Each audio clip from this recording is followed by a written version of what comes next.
మన ఆరోగ్యం మన చేతుల్లోనే ఉంది. అదే నిజం. ప్రతిరోజు మనం తినే ఆహారమే మన ఆరోగ్యాన్ని నిర్ణయిస్తుంది. చాలా మందికి ఒక భోజనం అంటే బెజారుగా ముక్కు పిండి వేసే బియ్యంతో కూడిన ప్లేట్, పక్కన అరకప్ప చట్నీ, తక్కువ కూర అంతే. కానీ నిజం చెప్పాలంటే మనం తినే భోజనంలో కనీసం 50% నుంచి 70% వరకు కూరగాయలు ఉండాలి. అంటే బియ్యం కన్నా కూరలు ఎక్కువగా తినేలా చూసుకోవాలి.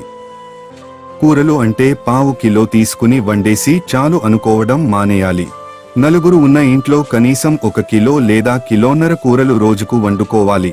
అవి కూడా నేచురల్ పద్ధతిలో వండాలి. ఉప్పు, నూనె, మసాలాలు ఎక్కువ వేయడం వల్ల పోషక విలువలు నశించిపోతాయి. కాబట్టి ఉప్పు, నూనె, మసాలాలు తక్కువ మోతాదులో వేసుకుని తినాలి.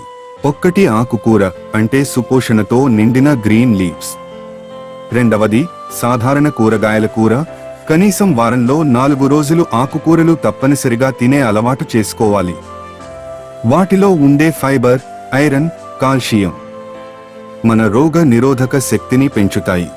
అందుకే రోగాలు రాకుండా చూసుకోవాలంటే తినే ఆహారంలో కూరగాయలు ఎక్కువ చేయండి. ఆరోగ్యాన్ని రక్షించండి. మీరు తినే ప్రతి భోజనం ఒక ఔషధంలా ఉండాలి. మీ ఆరోగ్యం మీ భోజనంలో ఉంటుంది.